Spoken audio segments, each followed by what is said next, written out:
are going to get started, so I'm going to unmute Jeremy to open the meeting. Good morning, everyone. Happy Friday. We have a jam-packed schedule today, so I just want to say I want to thank the working groups for the tremendous work you all have been putting in the last few weeks. I know it's a time constraint and giving up your time to do so, but the work product that has come out, it has been tremendous. So I appreciate everybody's hard work on that. With that being said, I will turn it over to Stephen. Great. Okay, so appreciate everybody jumping on. I think we've structured the meeting where we'll have Jeff give us a quick overview on recent eviction data. And then the first hour, we really are going to spend hearing from the working groups, and we'll hopefully be able to have some concise conversations and discussions of their recommendations, and then we'll vote individually on each working group's recommendations. So that'll be the first half, and then the second half, I think we really want to sort of turn to, sort of the work that I think both Jeremy and Rick had talked about at the last meeting, which is really just sort of where as a task force and where the effort that we've launched goes from here. So with that, I will turn it over to Jeff. All right, thank you, Stephen. Let me share my screen here and I'll give a quick update.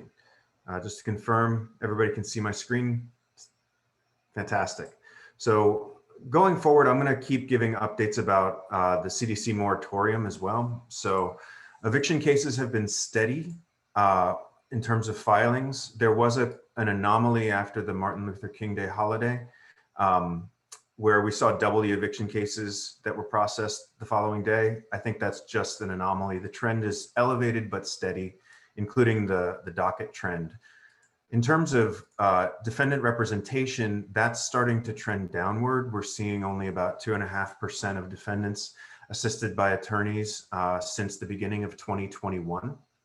And as you recall, in the fourth quarter, we really saw an uptick in people assisted by attorneys. So we're starting to settle back into that 2.5% number, which is generally around average.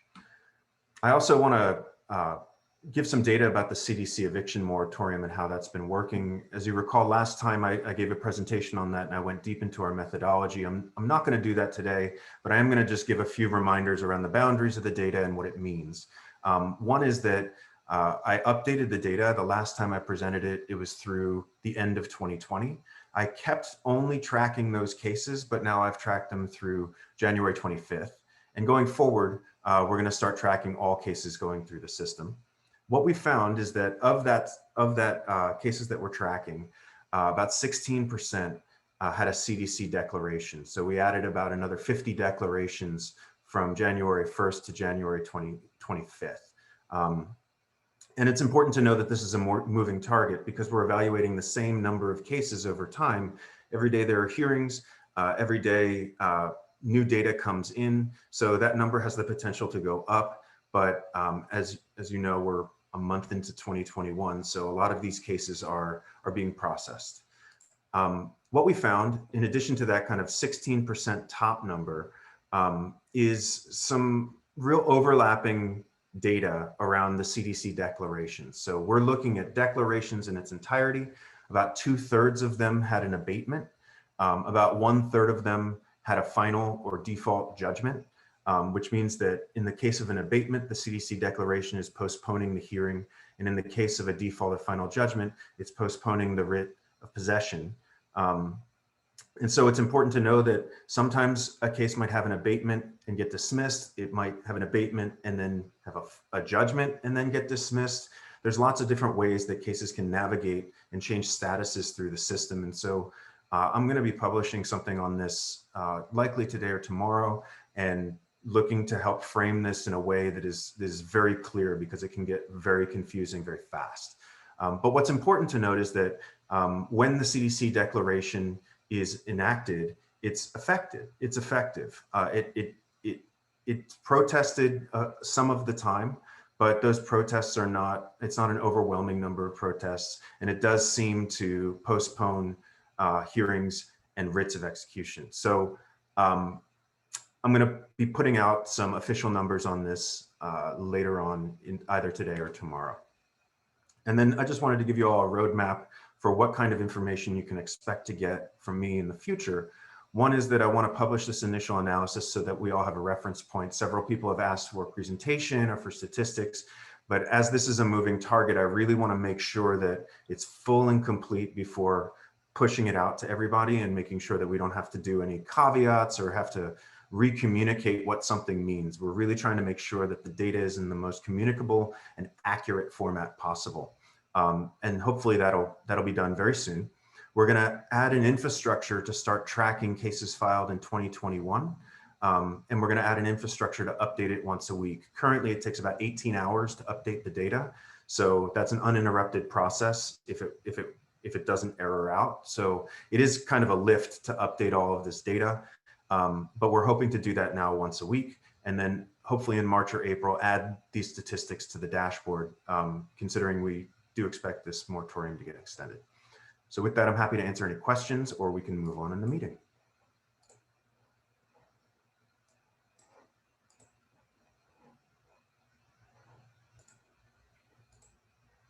Great. Okay, so if there are no questions, and I don't see any in the chat either, we are going to go ahead and move into the working groups, and I will first hand over the floor to Mary to present on the rental assistance working group.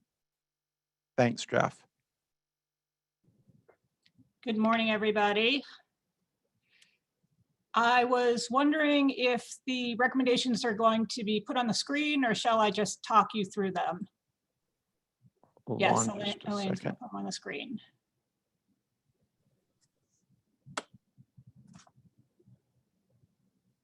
All right, okay, I can see them, so I assume everybody else can.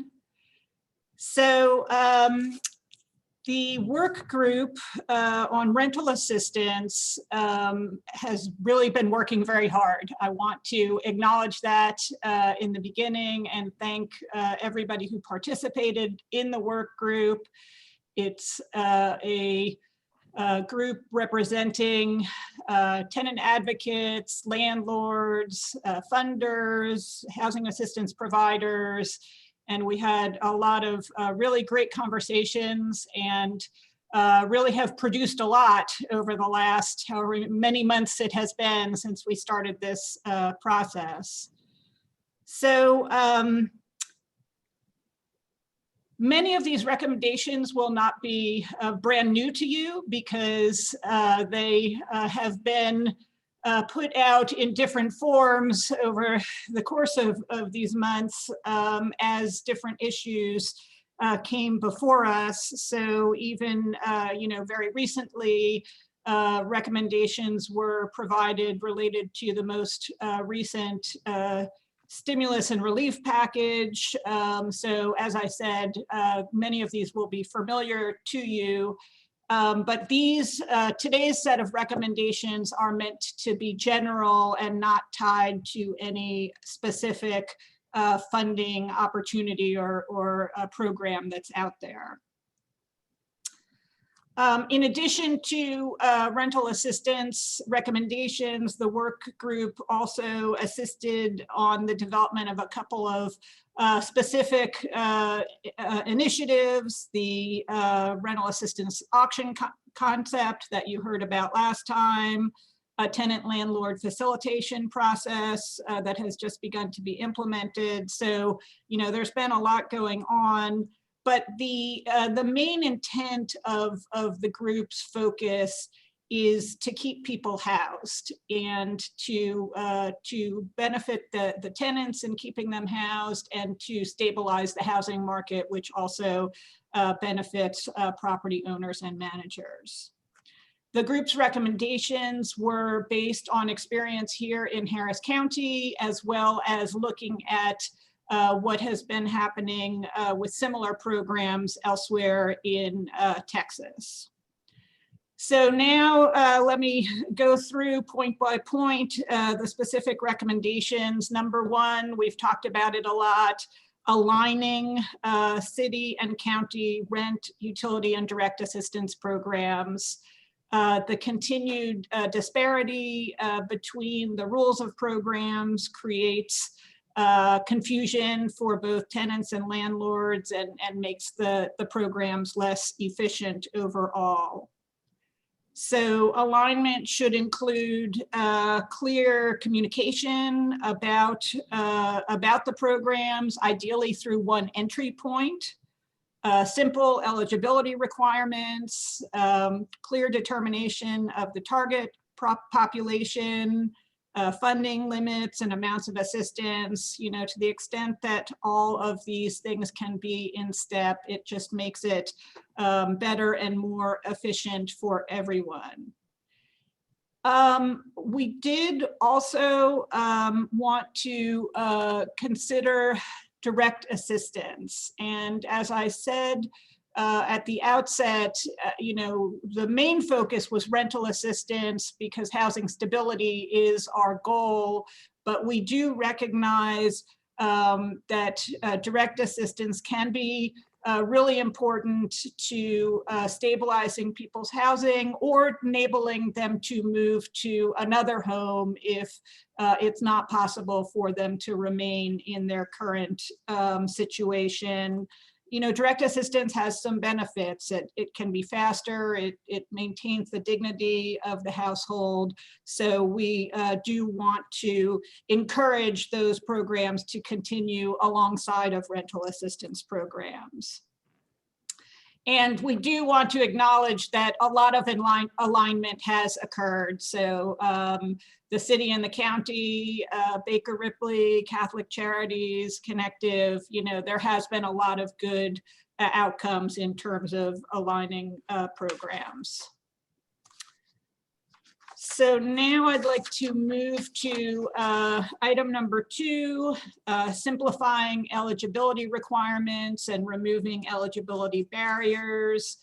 I think, you know, documentation of need can be a huge problem.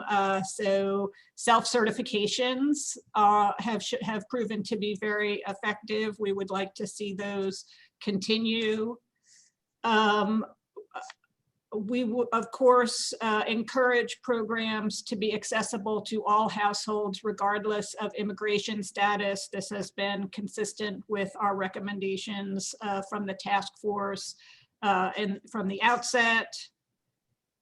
And then the next item, it's the third bullet there. If the landlord does not agree to enroll in the program, the tenant should be allowed to apply directly for assistance independently from the landlord.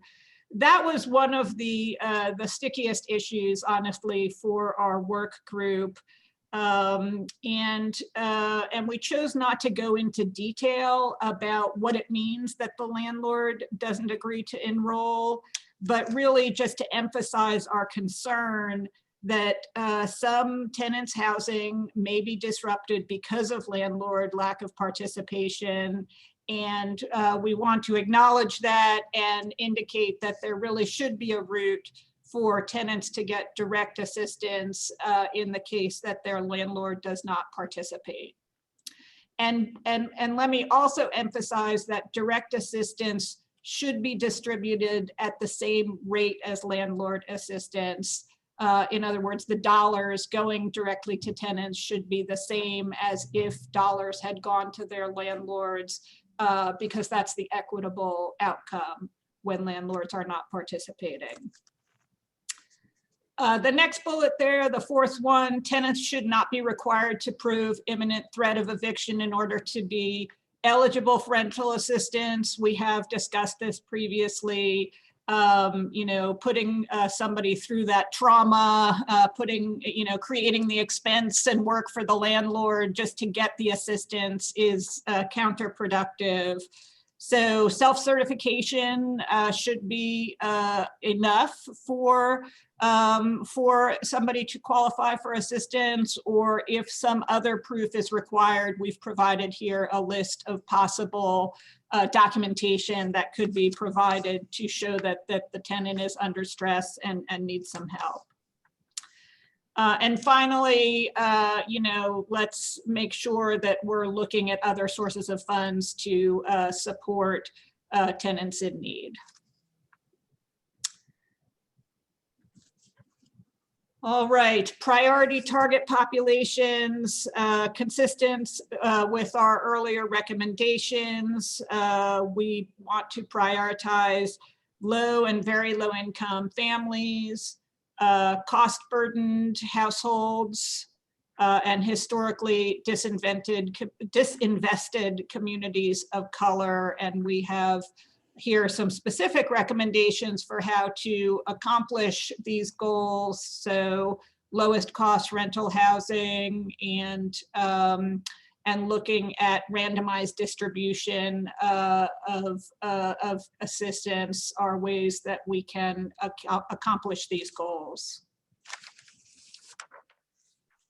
Number 4, a simplified application process. Again, we've done very well, I think, on this front.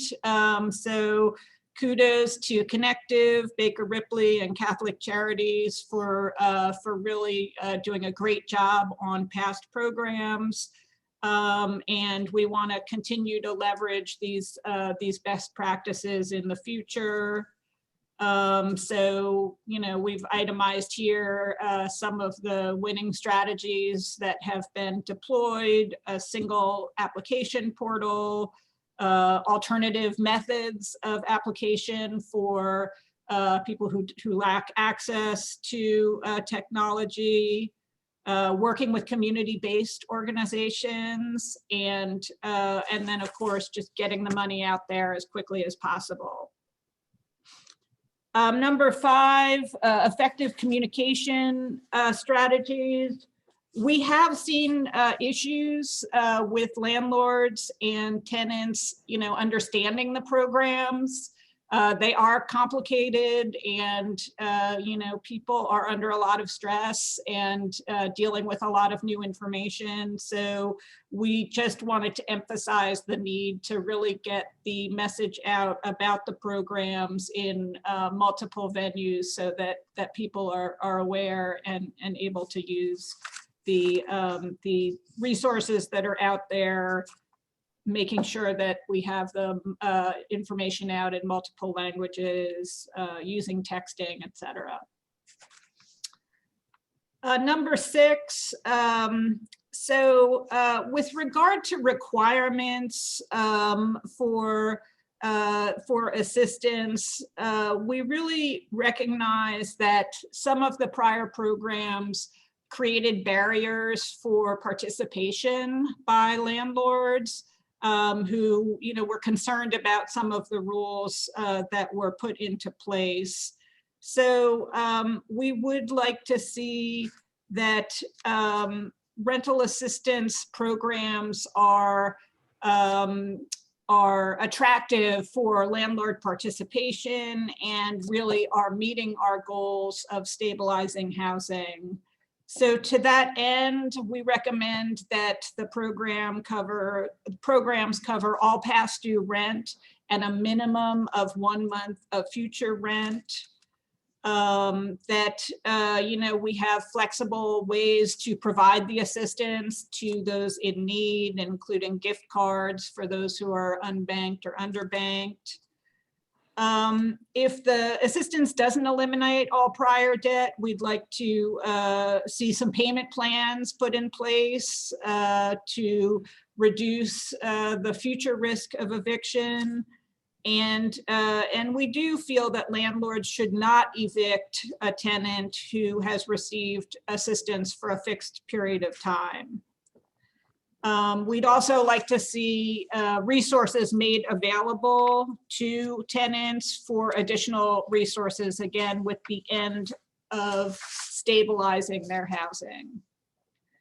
And number 7 is evaluation. You know, we really do feel that we get better with these types of programs when we look at what we have done and make adjustments as needed in the future. Elaine, could you scroll down to number 7?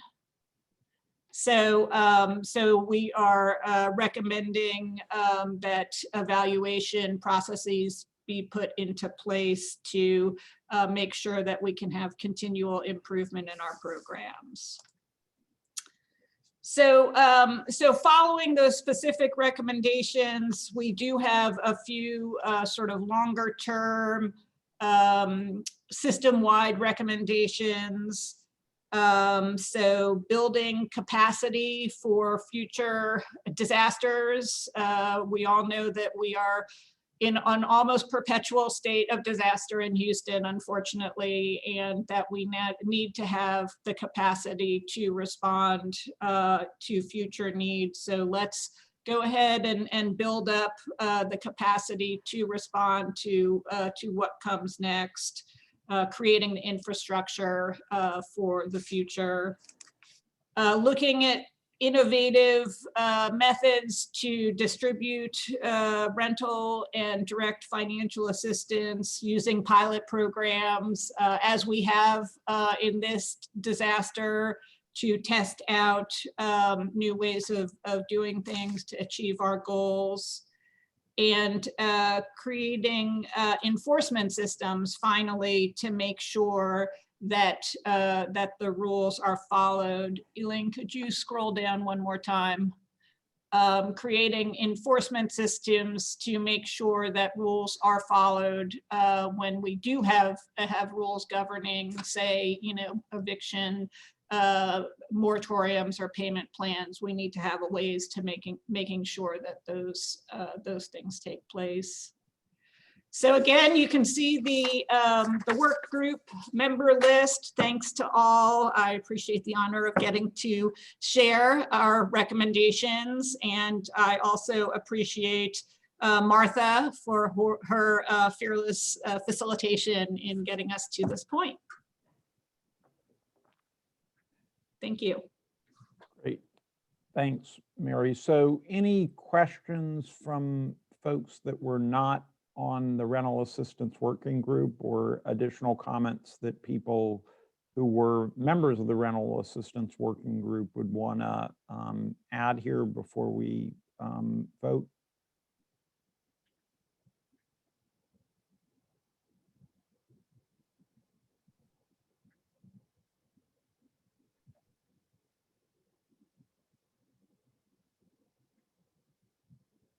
Curtis had a question, so I'm unmuting him.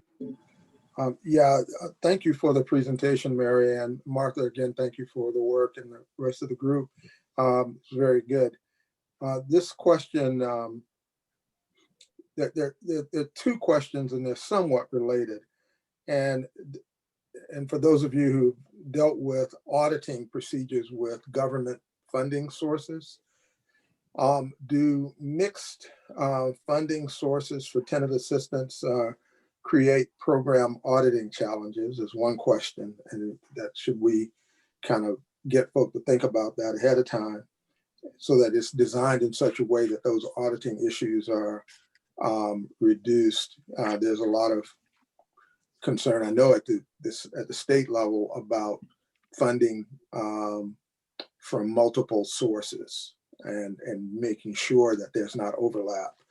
And then the second is tenant rental payment portal as a possible way of, again, administering the payments. That is, might we begin to consider a payment system where tenants pay into a third-party administered portal that then payments go to the landlords, and that may be a way to begin to manage arrearage issues and whatnot, and to begin to identify needs to provide relocation assistance to tenants, either through direct payments to them or through providing that service. So again, these are systems questions more, and whether or not we should make sure that those systems questions begin to get addressed as these programs and initiatives are put together. Thank you, Curtis. On the mixed funding sources, we didn't dive into a lot of detail on that. It was my impression that it was maybe not mixing a funding for a particular tenant, but rather when one funding source did not meet a particular tenant need, there'd be another funding source that would. So I hope that would address the auditing issue. On the payment portal, I guess I'm struggling a little bit, with that, because I can't imagine kind of a single payment portal for all landlords in Harris County to, be using. So, I am struggling a little bit with that concept on how that could be implemented. And if we could, I think what we really want to focus the questions and the comments on is the specifics that are included in the recommendations. If there are additional things we want to surface and talk about in the future, that would be great. But I think we've got to move our way through all 3 working group recommendations and really do a straight up down vote on the recommendations as presented to the full task force.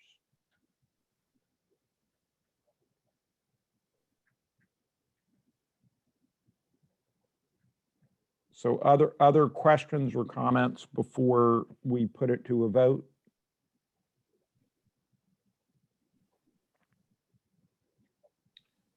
Okay, so I think that the way we've decided that we're going to try to ask everyone to do the vote. Diana has raised her Oh, hand. I'm sorry, Diana. Do you want to talk? Thank you, Let me Claire. unmute you. Thank you, Claire.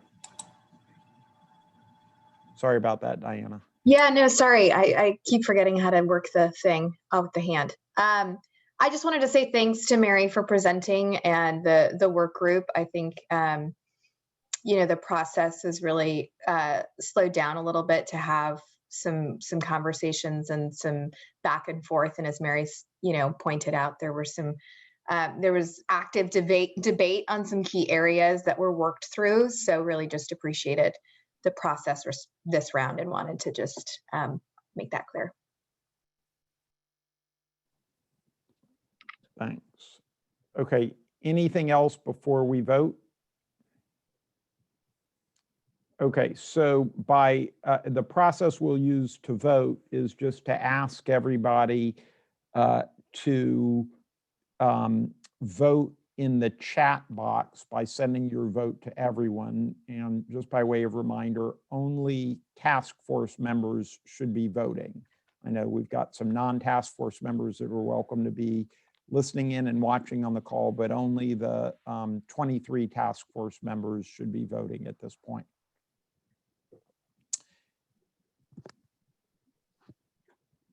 And then, Claire will be doing our auditing and our voting, and then we'll all hear the results a little bit later. And then just so everybody knows, we are, in fact, Rick was not able to join us for the first hour. He'll be joining us for the second hour.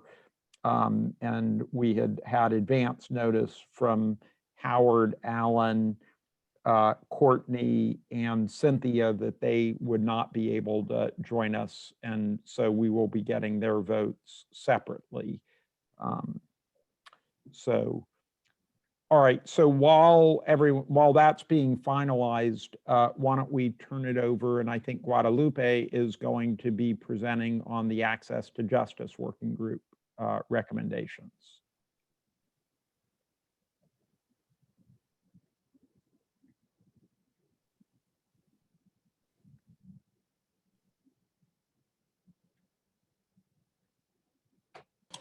All right, great. Good morning, everyone. Thank you to the rental assistance group for working so hard. Likewise, we worked really hard, a lot of debate, a lot of discussion, a lot of existential crises of even what can we solve and what our piece within this, all of it is, and understanding that we're not like just our piece isn't going to solve it. It has to be connection with a robust rental assistance program and like all of it, right? So I'll quickly give a shout out to the members: Ann Chandler from Houston Volunteer Lawyers, Curtis Davis, Donna Carney, myself, Howard, book staff, Jay Malone, Margaret Oser, Jeremy Brown, Marcia Johnson, Nicholas Hall, and Zoe Middleton. You know, the group, for the most part, I think with the exception of Howard, voted yes to these recommendations. Howard didn't necessarily vote no, but instead brought up a lot of concerns that I will name for the sake of transparency. You know, all of y'all should have read these recommendations during the review period. So, you know, and they're going to be up on the board. I'm not necessarily going to go point by point as Mary did, just for the sake of efficiency and moving this along. But I'll give you some of the framing around our discussion, and then the proposals that we have, and then obviously the barriers that remain or other alternative viewpoints. So let me get started. So the Access to Justice Work Group offers the following as ways to address an immediate housing crisis and begin to create the community conditions that can improve the housing situation for low and very low income families in Harris County. In many ways, this document is attempting to build momentum for reform of the eviction process. The eviction crisis caused by the pandemic has increased the focus on the need for systemic reforms that are lasting beyond this current pandemic and this current crisis. Each one of these recommendations is a starting point for improving the housing situation for cost burden renters. It will be critically important to continue convening and engaging multiple voices, especially those perspectives that are outside of this working group and task force, especially those who have the lived experience with the impact of the eviction process on area households. Again, this is not the only solution. And it's, you know, not even the only solution for like the legal system and process. They're only starting points, seeds that we hope will grow into something greater. And again, all of these issues are interrelated with all of the working groups that are trying to solve this big issue. So, you know, we needed to acknowledge the barriers that exist, and the policy recommendations. You know, we acknowledge that there is a limited capacity for existing legal service providers to help in eviction defense. We understand that there is a lack of trust from tenants of the legal eviction process, and that can be due to a variety of reasons, right? It can be lack of trust, lack of understanding, but really we see that to be a continuing issue. And then we see that there is difficulty in accessing services and resources. Likewise, we see it in the rental assistance. The same goes for accessing legal defense. And even just accessing your right and accessing the legal system itself. Our first set of recommendations calls on funding to address the barriers we identified. We believe that there should be increased legal representation for families facing eviction. Only a small fraction, less than 5% of renters, have counsel in Harris County courts. The consequences of eviction are real, and our legal system is weighted in favor of property owners, landlords. This is similar to the immigration system, right? That's where I traditionally work. It's a system that, the legal process and the law is against most of the people in that system. Right. So we know that they're not necessarily great outcomes for tenants, but the reason why we should invest in legal defense and legal advocates in that system is to track track what are those areas within the law that need to be improved or reconsidered or reevaluated, but also to keep trends and hearing what is really going on in these courts, right? Donna and Ann Chandler and the other legal defense folks within the group were really, really insightful in telling us the real deal of what's going on in each individual court. And where even some things such as technicalities leave tenants in a disadvantage. Let's see. We had one comment from a task force member during the review process who questioned the use of public money for representation as non-payment of rent. Is grounds for eviction in the state of Texas, period, right? If you didn't pay your rent, the law essentially says you gotta be evicted, right? The member felt that it was, the money would be better spent on direct rental assistance. We are strongly in favor of rental assistance, but believe representation is critically important for the reasons that we just mentioned, right? So it's not one or the other, because we know just rental assistance isn't going to solve it, right? And just legal defense is not going to solve it. So that's why we are still proposing, you also got to look here and invest here. Additionally, we want to see funding for navigators and community outreach. We cannot underestimate the need for trust, especially in underrepresented neighborhoods. We want to make sure that when people show up to the Justice of the Peace Court, they are prepared and understand what is likely to happen. Trust will not be built overnight, and we need to make a concerted effort to start the process. And this is understanding that communities are resilient and have leaders within them. And so how are we as legal experts or people up here in this task force, we're not necessarily all the experts on community engagement and the best way to share and build trust with tenants. So we need to be partnering with those who are the experts on, sharing information in the community and already have that trust within these communities.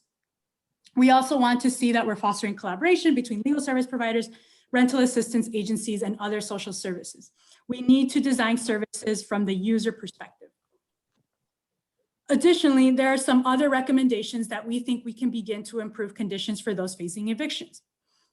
We want to make sure that people have access to the Justices of the Peace Courts and services. This may mean either kiosks with appropriate technology, use of attorney for the day of the program in JP courts, and information on how to get legal assistance as part of the citation from the court. Again, these were ideas that were mentioned. They both have, pros and cons and difficulties that we need to continue to have conversations to iron out what are the best options to implement in our community. We think there are opportunities to try and assist landlords and tenants to try and mediate dispute before the eviction is filed. We want to try and work up a stream and find ways to encourage parties to talk and to try to come to mutually agreeable solution before a court action is filed. Once an eviction is filed, we believe that mediation can be a useful tool, but we strongly believe that tenants should have legal counsel due to the immense power imbalance. We also know that additional mediations in the court system would need additional physical space and human resources, right? And again, I think in the first draft that we sent out for review, we had a tiny word in there that said mandatory mediation, and we realized no, that's not what we meant. And so, thank you for pointing that out in the review process. We definitely don't necessarily think the best thing is mandatory, but regardless, right, tenants should have an advocate in that process. We know we have to do a better job of making sure all parties have the information they need. We know that the CDC eviction moratorium was not universally understood by tenants, landlords, or court personnel. In the future, we think we need a rapid response public and private partnership to develop and distribute information. I mean, we just saw that, it was clear. And we're still continuing to see the issues, right? We think there is a large gap of information available to the general public, and we would like to see a comprehensive web resource developed that can provide information and referrals for the entire spectrum of housing instability. This would need to be developed with the user in mind and take advantage of the resources that are already available. We don't want another website that is inefficient or just repeats the same information or is out of date. So again, we have to include those that already have web resources out there, and also really centering the users in developing of what an ideal web resource could be. So Howard was unable to make it today, but I think he really struggled to necessarily buy into a lot of what the rest of the group negotiated on. I'm not going to get too in the weeds of it, but I think y'all can kind of expect that, the greater concern is this is just a small piece. It's not necessarily solving everything, right? The legal assistance isn't necessarily getting to the root issue of folks just not being able to pay rent. And we know that this solution is not going to solve that. It's going to solve another piece on this greater mosaic of what is eviction and housing instability. I think there was concerns of the more cost that is built into the eviction process by allowing tenant delinquencies increase, it only makes the cost of affordable housing go up, right? I think that's something that landlords have continued to express as a concern. You know, but I think we also like that. That's why there's other working groups working on keeping costs, right, and making affordable housing more available. So, you know, we know that like the legal system isn't necessarily going to solve that issue as well in the mosaic of all of the issues around this. And then, you know, Howard also believes that access to justice should also apply to landlords and tenants. You know, something around landlords also needing attorneys as well. You know, I think that caused a little bit of a back and forth within our group. It was definitely a sticking point. But I think we agreed in the very beginning of this working group that the system does not favor tenants, right? The legal system itself. So, you know, yes, like what are we doing to ensure that like landlords also have access to like attorneys? But I think we just acknowledge the inherent power dynamics that exist in the system and that tenants are truly at the disadvantage through the whole legal system and process. So again, just applauding the task force efforts to encourage the county to have an efficient, simple, and quick rental assistance program. Thank you to the prior group and to the groups to come. And we hope that our piece is, you know, helpful in connecting all of it and solving this greater issue. So if anyone has, I don't know how we're going to open it up for voting or questions, but I think I'm done. Or if I missed something from the actual working group, please add it in the chat and I'll say it out loud.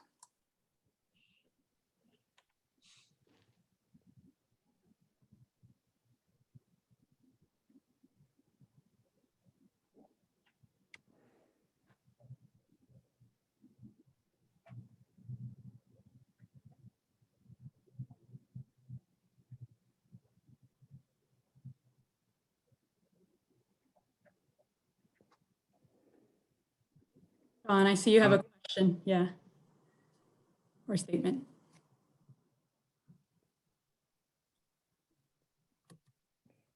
Give Claire a second. I also forgot There to we go. huge shout out for like coordinating us and like it must have been really hard just like scheduling and calendaring and all of the diverse viewpoints to really make something concise. So just like huge shout out to Jeff in this whole process. Good deal. I apologize if there's background noise. I'm in between meetings in a hotel lobby, so hopefully this works. But I would echo a lot of the concerns that that Howard had. The longer it takes, and the more expensive it is from a housing provider's perspective to get back possession of a apartment that's not able to pay rent. It's just going to drive everybody else's rent up. So you have somebody who's ultimately living at their neighbor's expense. But there are other parts that I really do support, such as like immigration status not being a barrier and trying to prevent evictions happening in the first place before the eviction gets filed. So I think I know the answers, but is there any way to vote on like parts of this thing, or is it kind of a take all or leave all situation? Yeah, I mean, I think this was one where we really had just decided that we wanted to do a straight up down vote on the package as a whole. Okay, cool. So I will unfortunately have to vote against this one personally, but Okay. but please know there are certain pieces of it that I definitely support. I appreciate that comment, John.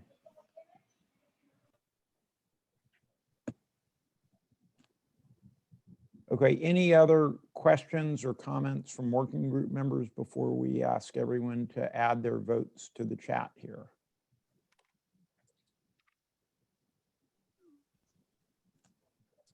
If not, let's blast the chats. And as folks are doing that, we will transition to Curtis, who is going to present the recommendations of the Small Landlord Working Group. And by the way, remember you can vote yes, no, or you can abstain if you don't want to actually vote no, or vote yes for that matter. Okay, so Curtis, the floor is yours. And by the way, the excellent recommendation on the opening music that Claire had on was given to us as a suggestion by Curtis last night. So Curtis, you can say something about who we were listening to as Oh, you sure. then talk about the working group recommendations. Oh, sure. Well, I guess from a musical point of view, I'm, as many of us are, a connoisseur of all kinds of music, and jazz is one of my top favorites. And an artist, young pianist by the name of Eric Reed is one of my favorites. And he has an album that's entitled "For Such a Time as This." And within that album, there are a number of interpretations that he's done of all kinds of music, of which some of it was music from the inspirational music from the civil rights movement. It wasn't titled that, but for those of us who went through that struggle, you know that that's the music. And two of the pieces that were there. One of them was "We Shall Overcome."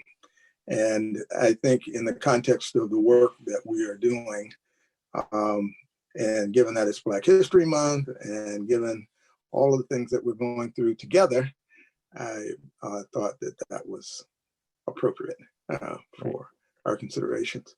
Let me get to the recommendations. First of all, I want to thank everyone who participated. As you may know, this group started a little bit later than the rest of the groups. It started in October, which I thought was quite appropriate. I would have kind of been concerned had we been asked to start this group at the very beginning, because I felt, even though the title of the task force is a Housing Stability Task Force, personally, I looked at this as household stability, and we were focusing on the housing component of that household stability. And so the other two groups, in their focus around questions of evictions, seem to be very appropriate. Clearly, small landlords needed the support as well. And so the way we decided to focus on this was to first establish a shared understanding of the current needs and existing financial support structures and systems that were available to small and medium-sized landlords. That was really kind of important to make sure, as in the case for any other small business that's being supported through these resources around mitigating the impacts of COVID-19, you want to make sure that you're targeting those resources.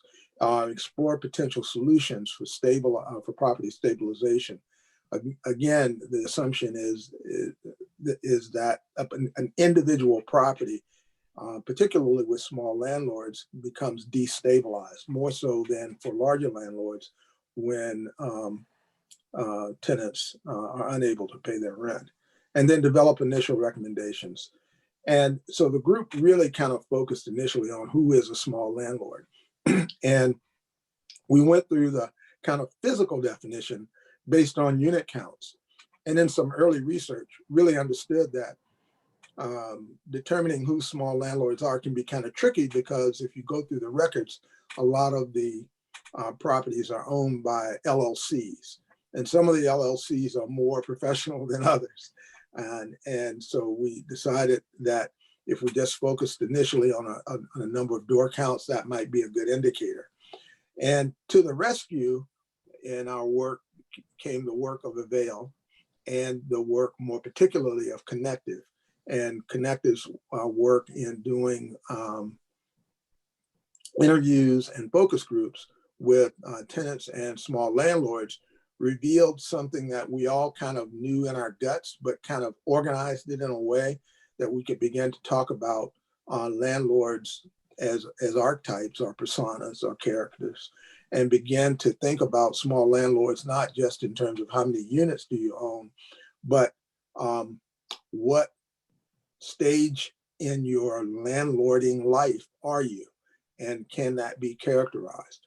And a lot of the work that Connective did and in its focus groups was validated by the data that Avail had. They are a startup, well, not a brand new startup, but a reasonably new company that provides property management support and rental payment support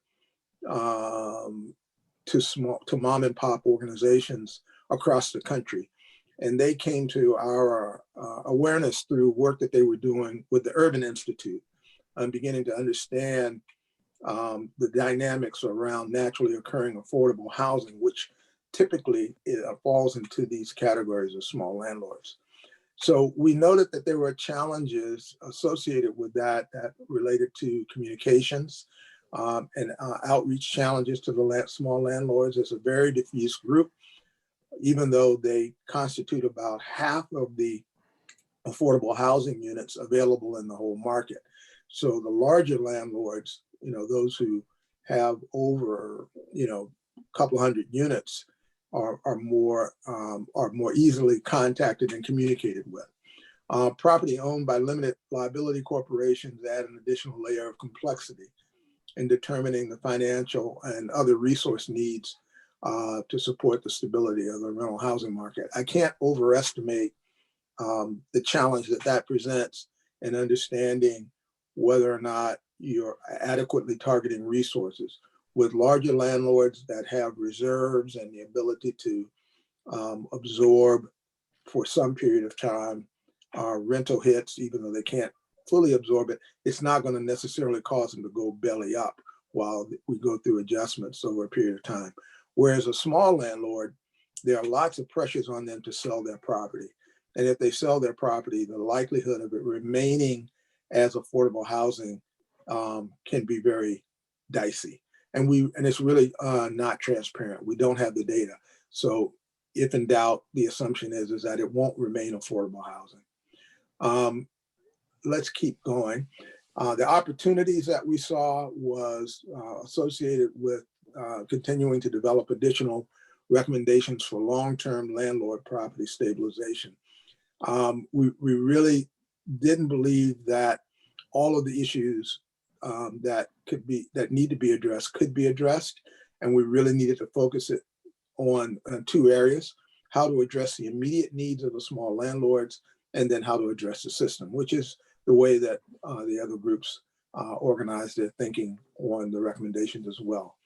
So first, we wanted to endorse to continue to provide financial assistance to landlords and tenants through rent and direct assistance programs. Again, the assumption is that when you provide direct assistance to our rental assistance to tenants, you are providing assistance to the small landlord based on the way we've defined the problem.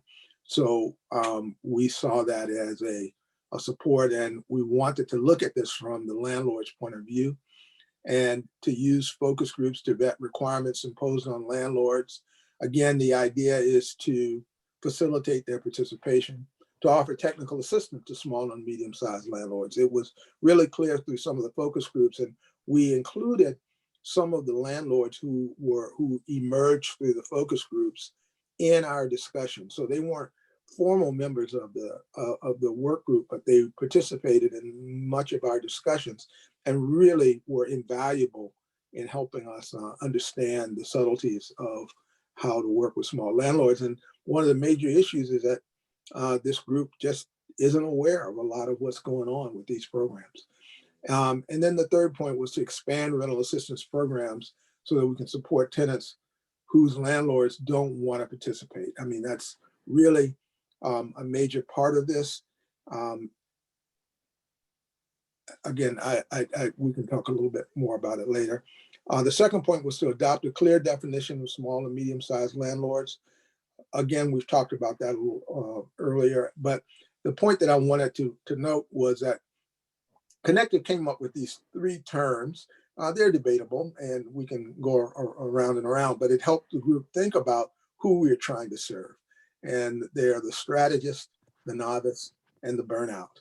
And the terms imply risk.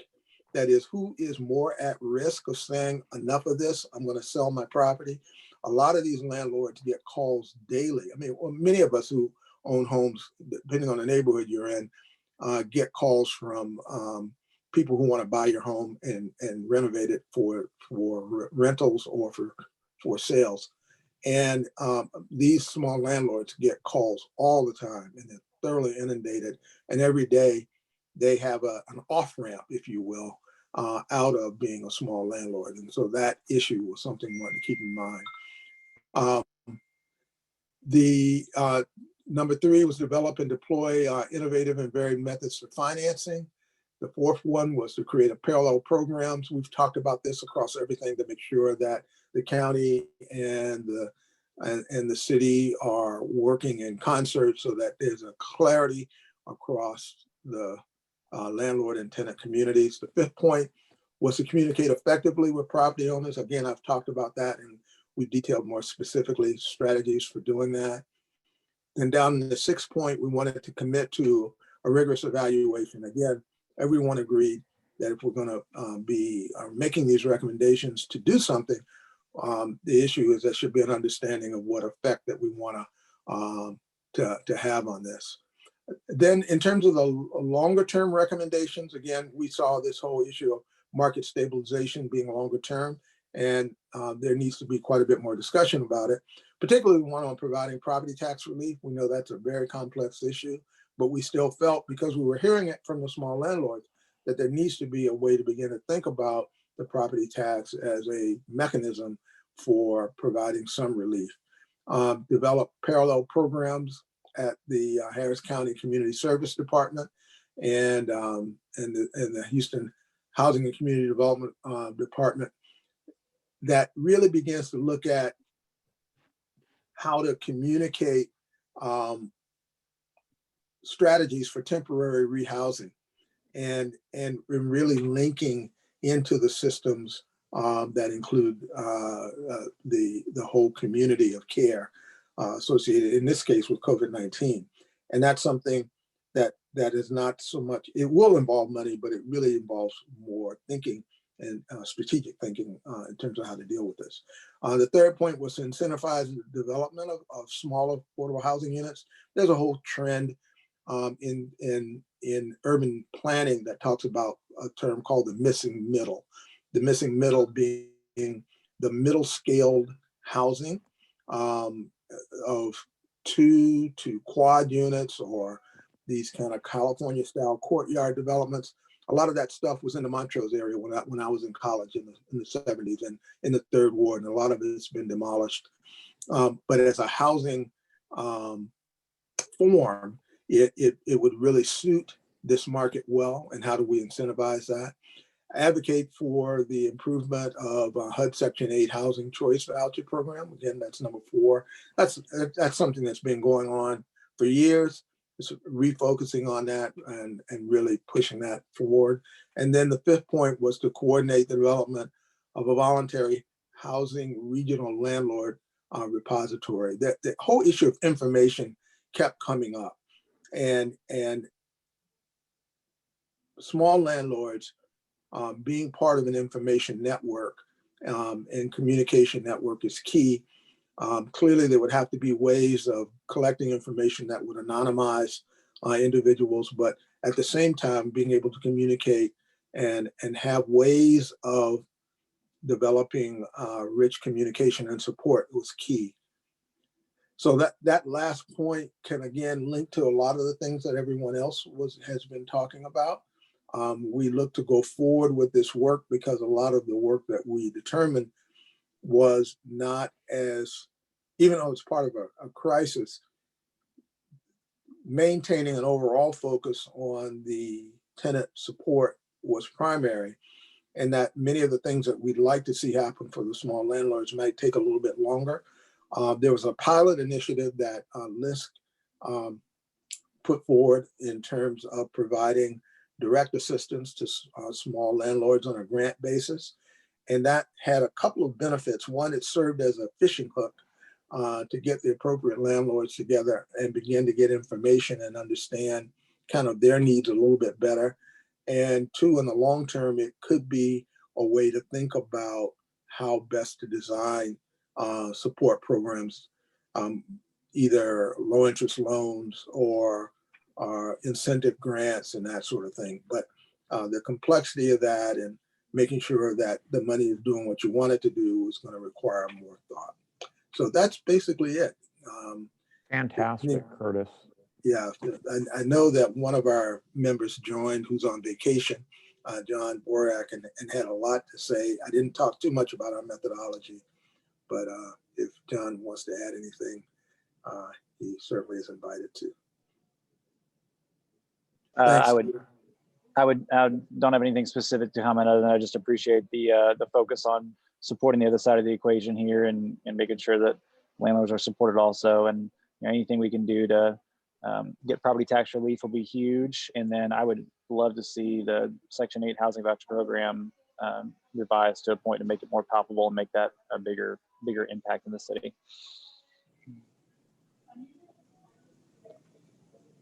Terrific. So any clarifying questions before we ask everyone to vote on these recommendations?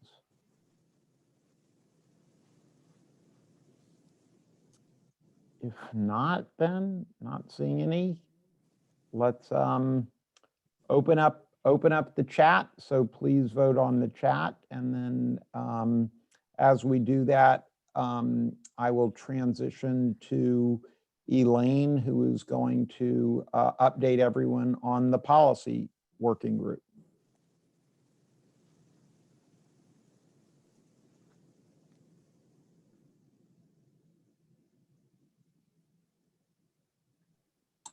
No, Elaine, we can't currently hear you.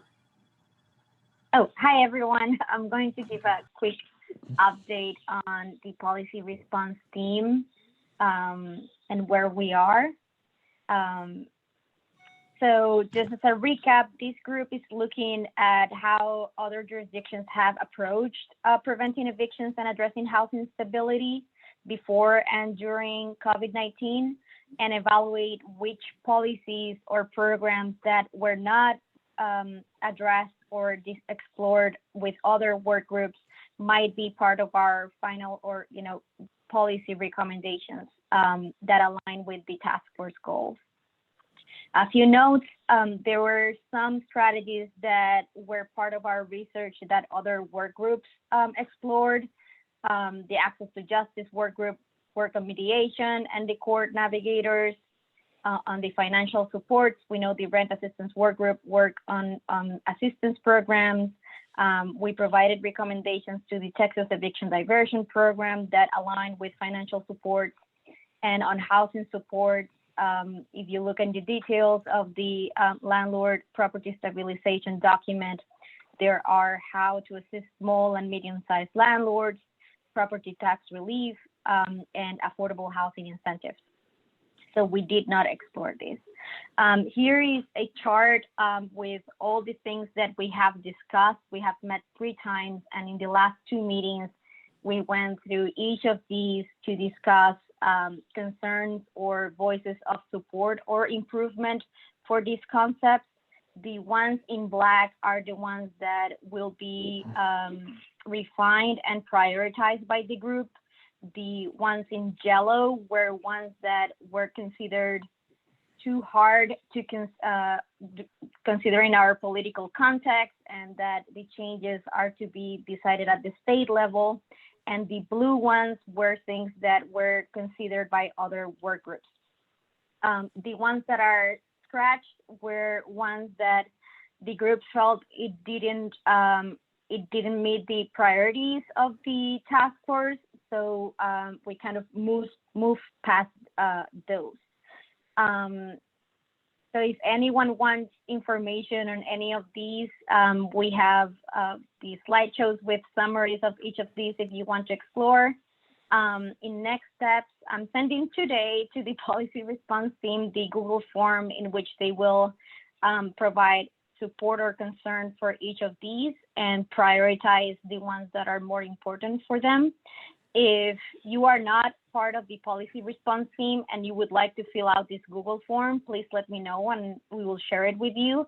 And we will communicate your input to the work group when we meet next Friday. After next Friday, we're going to share with you all the priority recommendations from this group, and we hope to vote on those on the 19th. So that's my update here. Thank you. Great. Thank you, Elaine. Any questions of anyone of Elaine before we shift gears?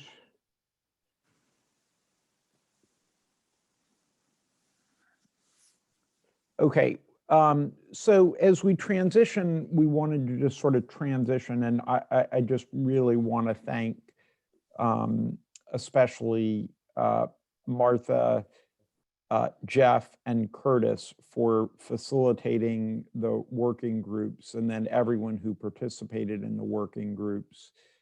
It's just been an enormous contribution of time and really serious thought on top of what I know has been a hectic time and lots of commitments that others have had. And that really sort of tacks back to, I think when we first really contemplated the creation of this task force, we had some aspirations, and we spent some time asking each of you what you hoped we might accomplish together.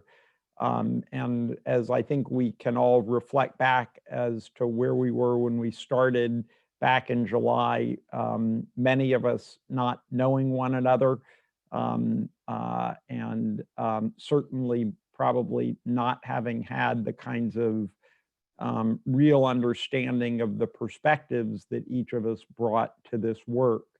And the sort of where we have just heard ourselves be in terms of having really, really developed some very, very thoughtful recommendations that are quite detailed and have really attempted to balance the different perspectives such that we have been able to, I think, effectively get at supermajority support. And even on the things where, as John said, there wasn't necessarily support, it was really only on a very small number of the things that ultimately chose to or served to not be able to enlist that support. But just the quality of the relationships, the quality of the exchange and interactions that people have had, I think has just been something that we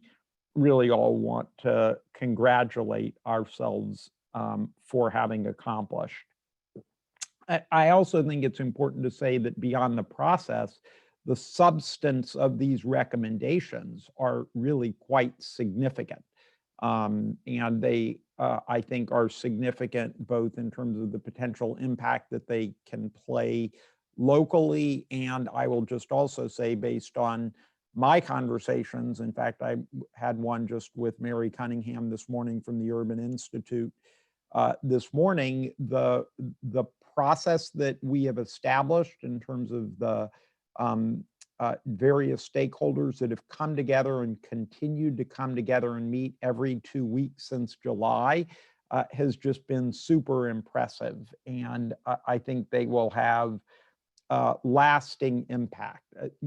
I think all of us wish that some of our recommendations may have been even more enthusiastically embraced and enacted, but I think that we don't want to let the perfect be the enemy of the good, and we should really reflect on how much our thinking and work has influenced the rollout of the various programs that have already occurred in the community, and those that I think are in the process of coming into fruition. So, at least from the standpoint of the role that LISC has played, and I can't thank enough the support that we've gotten from the internal LISC team, particularly Elaine, but also I think significantly Claire, and then the consultants that we've been working closely with, Jeff and Martha, and one who has been a little bit more behind the scenes for many of you, and Dara Menashi, who is the remotely connected to us from Massachusetts, but has been almost a critical voice. Just really want to thank everybody for all of that, and then turn it over to Jeremy before we walk into the small groups. First, I want to thank Stephen and his team for being really the backbone of this effort. I want to thank everybody here, but I think one thing that we've all realized, particularly in this, that COVID and housing instability, COVID highlighted an existing problem, right? And all the programs that the city, the county, the state have put together, all our recommendations, there's still an underlying housing problem, affordability. The fact that the city, Houston, quite frankly, is still a segregated city, that low income, particularly Black and brown low income folks are housed in certain areas of town. And when you don't have the affordability of housing, you have more folks paying more of their income if they have income to housing. These programmatic responses are just part of the actual solution to the problem. And so as we move forward and transition, and in the initial phases of why we got together is a COVID response to housing instability. But I think we all realize that this is a long-term haul, that we understand the programs, the policy, but quite frankly, a lot of politics within housing have been at fault and have been a barrier. So as we move forward and try to figure out how we move forward together or in some reiteration, I think that's what the small group conversations are going to be about. I mean, hey, a lot of I do have my biases, right? Because from my perspective, seeing it as a judge, and my perspective as living in growing up in a community where it was initially there to be segregated and it continues to be segregated, and a lack of affordability in housing, I saw that growing up. So I preface my comments with that particular bias. But again, as I said, we initially came together for a COVID response, but I think we all quickly realized this is a systemic issue that needs a long-term strategy to change, and seeing how that reiteration could be. So. Great. Thank you, Jeremy. And I am delighted to be able to be like, the AP reporter and, officially call the results and to report back that all three of the working group recommendations have secured a 2/3 vote, even without the people who are not here. So we'll continue to wrestle up the additional votes from people, but just really want to celebrate that. And I think, we set a high bar for ourselves of having said that we wanted things to be consensus-like recommendations that would secure a supermajority. And I think that the fact that we've accomplished that with all three working group recommendations is really tremendous. So thanks, everybody. Let me now set the stage for what we want to really try to accomplish in the small group discussions. We really want folks to be able to think about three different questions, and then we hope that even though we will be sending out a calendar invite for the 19th, so 2 weeks from today, where we hope to be able to take the conversation that we are starting today and then really probably try to continue it and resolve it then. But we convene this task force with all sectors that we could figure out to represent. Everyone indicated at the outset when we did the one-on-one interviews that they really wanted to get to know one another. And the question that we want people to ask about is how well you think that we accomplished that, whether or not you personally feel like you've grown your network and formed new relationships and learned from others as a result of the task force work. The second issue is that everybody was hoping that we would develop recommended solutions that would reduce the number of evictions in the short and long term. And while we certainly had a sort of an unanticipated sort of factor introduced, namely the CDC moratorium that clearly impacted that.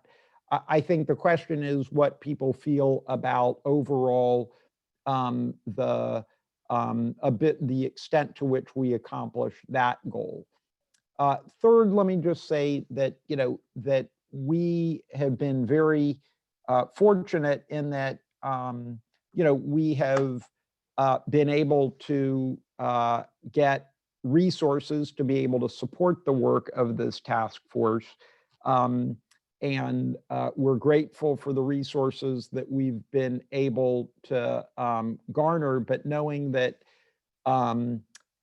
our resources at LISC are kind of now pretty much at their end. We as an organization really don't have the bandwidth or the resources to continue to support the task force. And as you've heard, it's taken a lot to support this group. And I think we are super excited and feel like we've gotten a very high return on that investment of our time and the resources that we were entrusted with. But, we at this point have other competing priorities and limited resources. So, as we're thinking about all of that, there's going to need to be a different sort of management infrastructure if people want this work to continue in some form. I think, Jeremy's role has obviously changed. Rick has indicated that, he really, when he took on the responsibility, he was willing to do it. But even his absence in the call today is, he's the CEO of a big public company and has devoted an enormous amount of time and was willing to do it for a crisis. And I think feels like he's got some other things that he's got to spend time on. So, we're really going to need to determine how people want to continue this work in some form. And we'll look for that to be discussed in the small groups. And then finally, for our next upcoming meeting on the 19th, we're going to really ask people to think about individually what their organizations will be able to bring if we need to figure out a way that we might want to continue working together in some other fashion. So with that, we'll have, I think, 4 different small working groups. I'll go ahead and ask the folks if there are any people who are still on the call that are not officially task force members. I'll ask you to drop off. And then through the magic of Claire's work and Zoom, we will next see one another in small groups. And then I think that we are set to try to come back briefly. We're set to try to come back briefly and report out, right? Yes, okay. So, so I think that we will adjust the time period, but then as people come in, the facilitators will ask somebody to do the report out and we will see everybody back in a little bit.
Okay, so I'm delighted that our co-chair has decided that, he's going to rejoin us after having, spoken this morning with people on Wall Street. And just to be clear, as far as Rick knows, Camden Properties is not next after GameStop to be the subject of Reddit's and Robinhood plays, but if anybody on this call wants to, launch that sort of thing, have at it. Okay, so for the report outs, I think we're going to start with Margaret, who is going to report out for, we didn't really number the group. So Margaret, I'll let you go first. All right, so I was with Curtis and Guadalupe, so I got voted because they've already reported out today. So here we go. I would say overall, we all agreed that participation in this task force has really expanded our networks, and we've learned a lot from each other and really appreciated the space to have honest conversations, even when they got tough, in order to come around to understanding each of the different perspectives. We all agreed that as any body of work, there were good points and frustrating points, and we really feel like we really gained our momentum towards the latter part of the work of the task force and really hit our stride during the really doubling down on getting the workforce groups together and coming to agreement on the different recommendations. From each of our perspectives, it helped with building that broader network. There's definite interest in some kind of coordinated support to get the recommendations that were discussed and approved today implemented.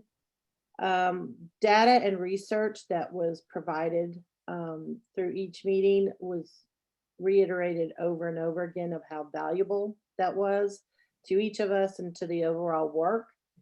I'm reading my notes so I don't forget anything. There was a comment about the policy group. We wish that had come up a little bit sooner. And because it got started later on, there's no real clarity on how we were going to influence policy. We do have to think about how to keep work going forward in one form or fashion. That we all appreciated being able to really have the elephant in the room conversations and learned a lot about each other's perspectives when those conversations were happening. We also agree that there's a broader discussion that needs to occur sooner, probably rather than later. It's good it didn't happen in this, because when you're in the crisis, you need to deal with the crisis. But there's a longer term issue of dealing with housing as a commodity and as such, we look at as tenants as consumers and consumer protections, as opposed to housing as a human rights issue and the fundamental issues within our system that have impacted people and created the system that has caused us to hit where we are today. And so we all agreed that that needs to get elevated and become the discussion of a longer term issue when it comes to housing in our community. And then finally, we do think that there needs to be philanthropic support to continue this work, particularly when it comes to evaluating what is effective and what is not, in ensuring their stability in housing, but then the longer term issues of equity within housing. So I'm going to turn it to the group to say, did I miss anything or leave anything out that y'all want to make sure we share?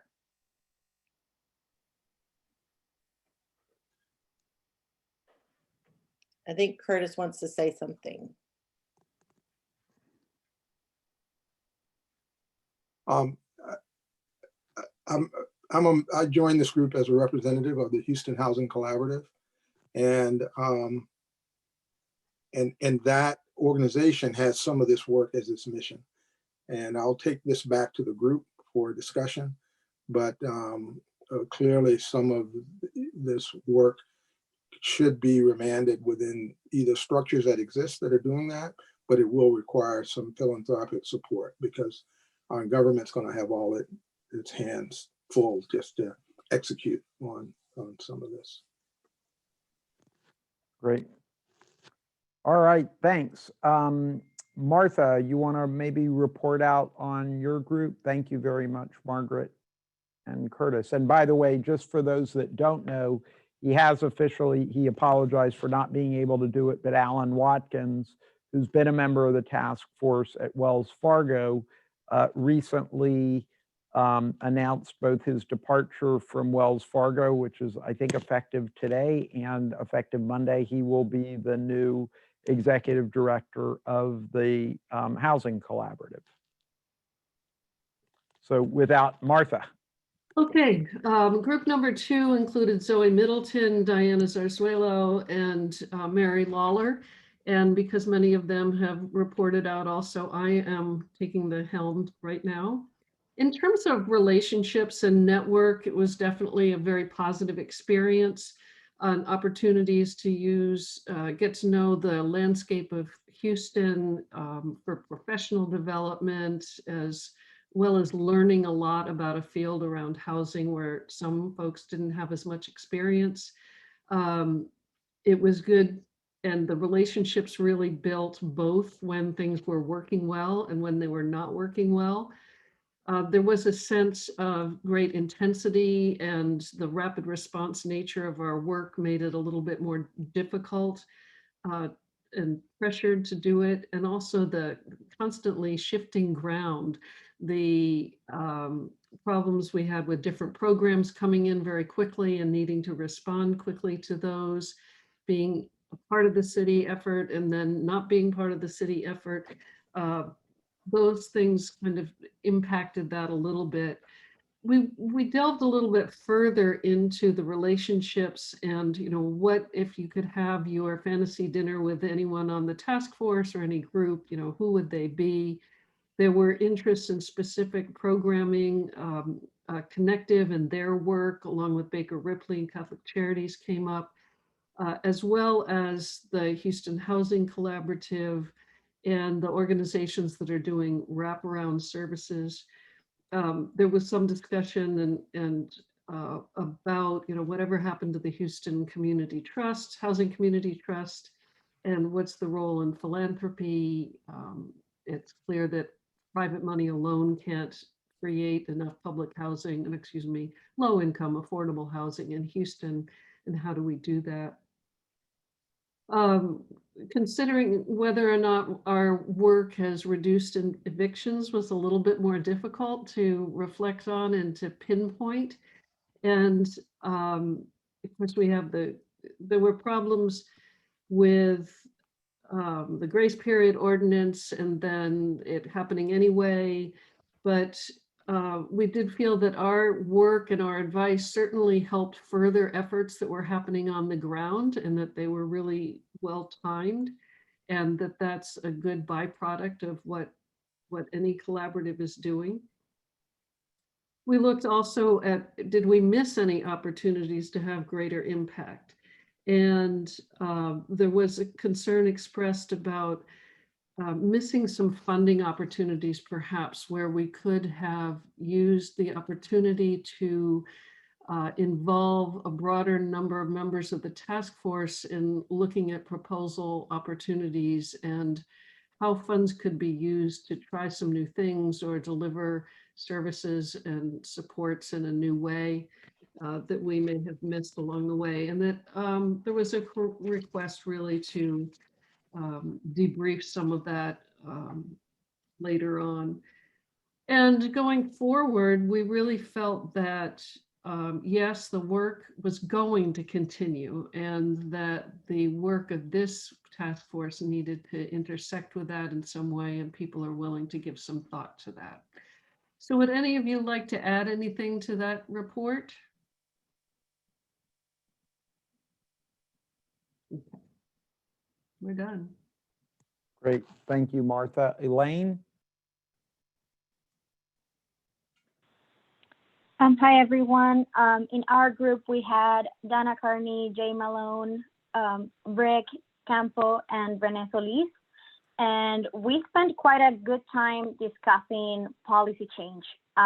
So even though like they all feel that this really strengthened multi-sector relationships within task force members and how they started to collaborate in initiatives more casually and informally, we especially looked at the case study of the grace period ordinance and how the process of getting to that proposal showed a new way to do policy locally, of bringing multi-sector support into policy change, and to not abandon the value of that process just because it wasn't a win.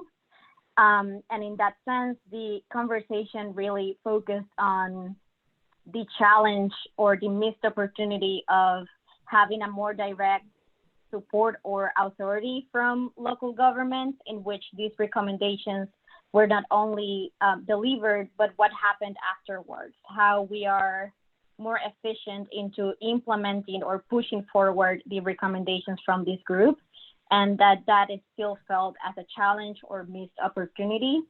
The group feels it's important to continue this work in some type of form and decide if this is networking opportunity, an information hub, or really a group that is trying to change how policy is made in the city and the county. And if so, a clear pipeline process and authorization, advocacy, and implementation process needs to be figured out before that work starts.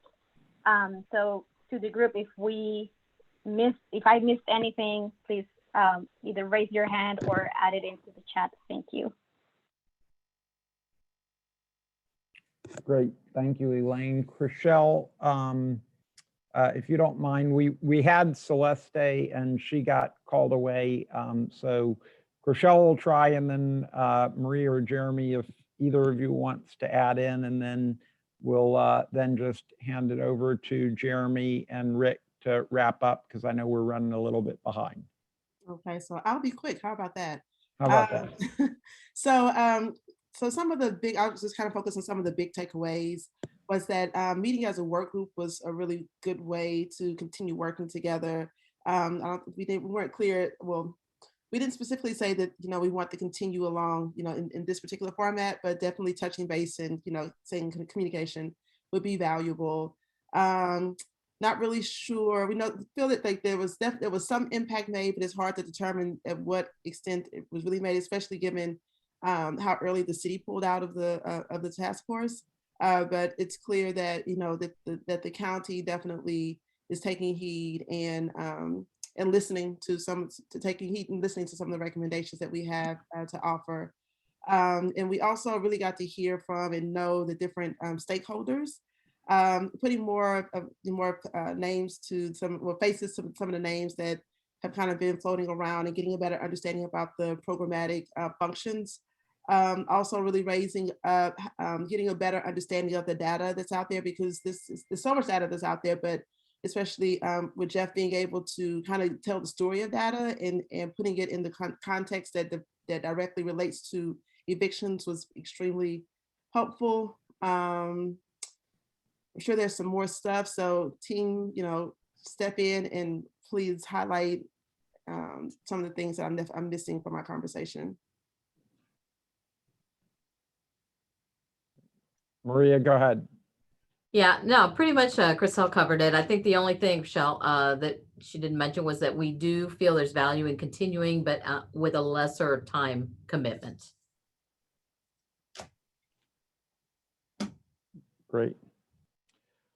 All right, Rick and Jeremy, you want to kind of wrap up, and then we'll be sending out a calendar invite to everybody on the 19th, and also just to make sure everyone knows, once everyone's had a chance to vote that wasn't able to vote on the recommendations, we will be presenting them to both Armando and the judge's office. Leah Chambers, who had been our contact there, is no longer there, but we'll be sharing them with Armando, the judge's office, and the other commissioners, and then separately and more informally, we'll be also sharing them probably with the leadership of the City Council Housing Committee, and just in an FYI, probably for the recoveries are in the city.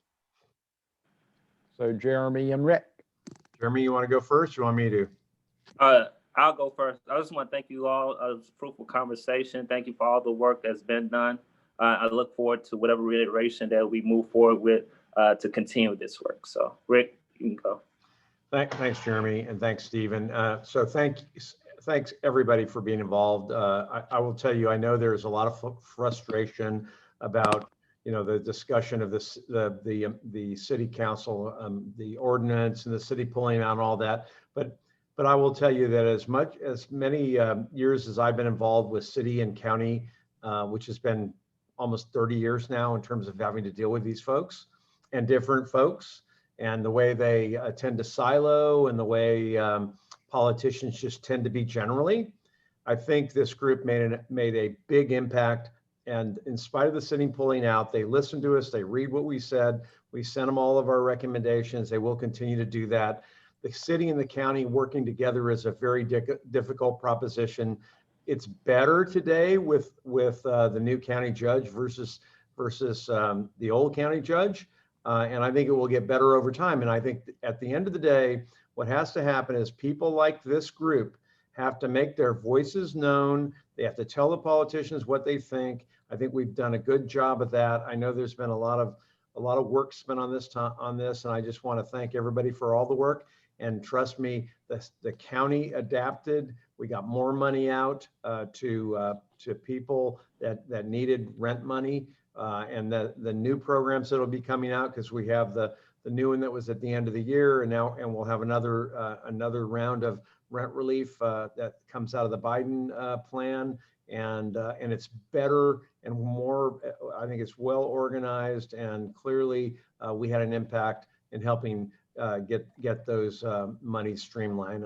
I do appreciate everything that everybody's done. Don't be so frustrated by government, because guess what? That's what government is.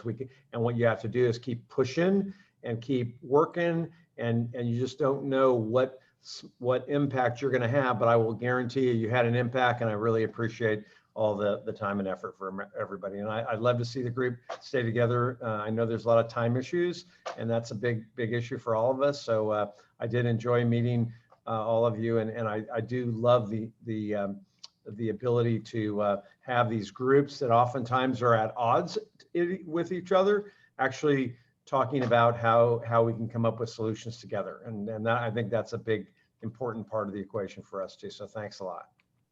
Great. All right. Thanks, everybody. Have a nice weekend, and we'll see you in 2 weeks. All right. Take care. All right.